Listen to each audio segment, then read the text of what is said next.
Hello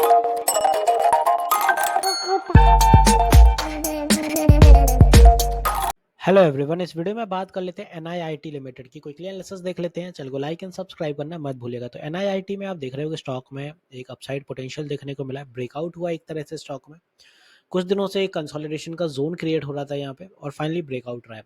recently भी इसकी call दी थी प्रीमियम ग्रुप में, एज ऑफ यहाँ कहीं पकड़ा था उसमें, और वहाँ से स्टॉक ने अच्छे रिटर्न निकाल के दिए हैं। तो इस जोन से काफ़ी लोगों ने कैप्चर कर रखा था और 25% रिटर्न ऑलरेडी डिलीवर हो चुके हैं। क्या आप और ऊपर जाएगा?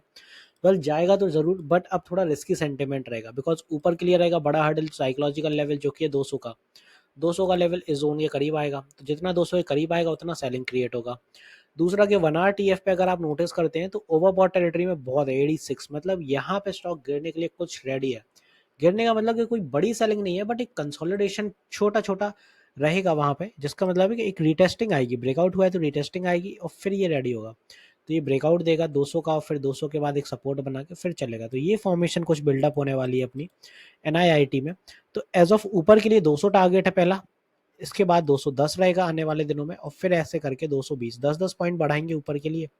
नीचे की बात आती है कि अगर कल रिट्रेस होता है तो क्या रहेगा भाई? रिट्रेस होता है तो कल पहला सपोर्ट तो बनेगा 186 187 पे। फर्दर इन द लाइन अगर और रिट्रेस हो रहा है तो ये 180 पे आ जाएगा। तो कुछ ये अपने दो सपोर्ट रहेंगे, ये सारे रेजिस्टेंस। तो कुछ इस तरह से टाइम करना आप एनआईआईटी को, तभी आपको समझ आएगा। रिसेंटली कुछ समय पहले स्टॉक के नतीजे रहे थे जो कि अच्छे रहे थे। यहाँ पे अगर देखते हैं तो सेल्स 91 सीआर की रही है सितंबर क्वार्टर में।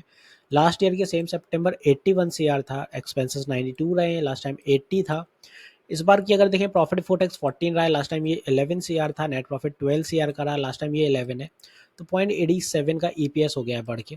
इन्वेस्टर्स में एफआईआई की बात करें तो 13.58% का रहा है। और रिसेंटली अगर आप देखें जो जून क्वार्टर था वहाँ 17 था। तो यहाँ पे एफआई ने कुछ स्टेक कम किए हैं, हालांकि एनआईआईटी में डीआई ने भी स्टेक कम किए। वहीं प्रमोटर्स ने स्टेक बढ़ाए जो कि अच्छी बात है। प्रमोटर्स का स्टेक खरीदना मतलब कंपनी में एक और दमदारी और वजनदारी आना। तो यहाँ पे 37% के स्टेक हो गए प्रमोटर के वापस, इसी वजह से एफआईडीआई का कुछ कम कटौती देखने को मिली।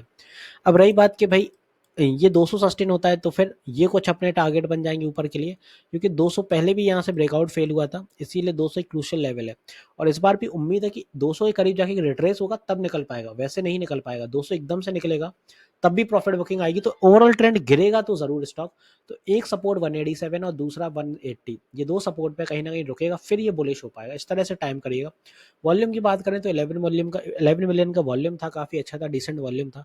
तो आई होप यहाँ पे एनआईआईटी बहुत अच्छे से क्लियर कर दिया। एक लूजिंग वेज में एक ब्रेकआउट होते हुए नजर आया है और उसके अकॉर्डिंग स्टॉक अभी सही चलते हुए नजर आ रहा है। तो पुल बैक पे फ्रेश एंट्रीज देखिएगा, अभी मत देखिएगा, ऊपर के लिए ज्यादा बड़ा मूव है नहीं। एक चीज और बता दूं, मैं लाइव सेशंस भी लेता हूँ मार्केट आवर में, सुबह 10 बजे और शाम 9 बजे भी लाइव आता हूँ। तो आप अपनी क्वेरी क्लियर कर सकते हैं, लाइव सेशन में इंटरेक्ट कर सकते हैं। यूट्यूब पर स्ट्रीम होता है, फ्री ऑफ कॉस्ट होता है। तो मिलते हैं नेक्स्ट वीडियो में। This is me Shubham Yadav, signing off.